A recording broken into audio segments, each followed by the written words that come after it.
Okay, so actually, I'm only going to do two videos because the other ones are pretty much things that we've already done together. Like we got conical tanks, we've got expanding rectangular prisms, that kind of stuff. But an oil slick we haven't done, so I'm going to just do this one. It's very very simple. In fact, I would call it easier than perhaps any of the other ones.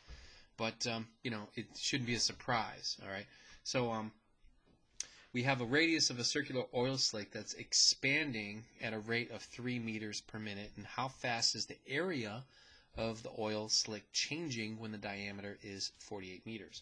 So we've got an area of a circle that's expanding at a rate that just keeps going, okay?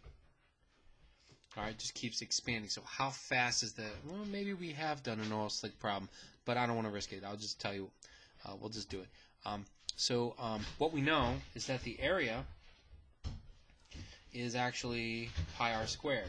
Okay, there's no other variables involved here, just the radius.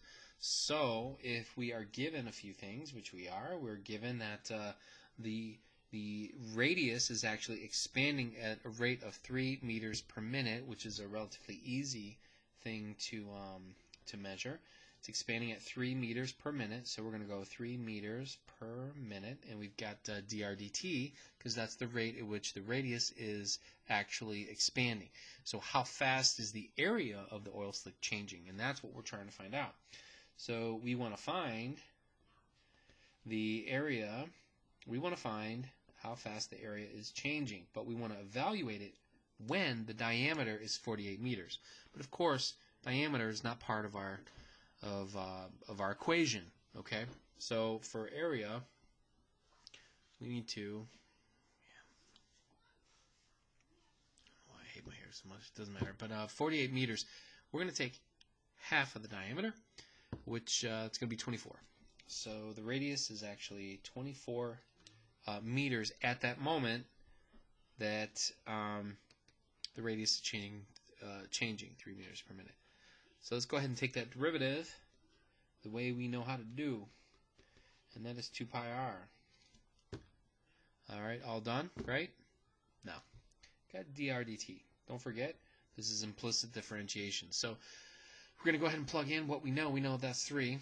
And in fact, I'm just not going to plug in any units. I'm just going to go ahead and just throw in our values here. The area is changing at a rate of 2 pi. R is actually going to be 24 inches, right? Meters. And then dr dt is 3 meters per minute. So we'll go ahead and plug in 3 and just plug and chug. So it looks like this guy is 2 pi. Whoops, 2 pi times 24 times 3. 452 meters per minute. All right, just want to make sure. Yeah, no, that's right, because this is large. It's square meters. So we've got 452.4 square meters per minute. That's how fast this area is growing. Okay, so that's it. That's how you do this, guys. So be prepared for a problem like this on the test for Thursday.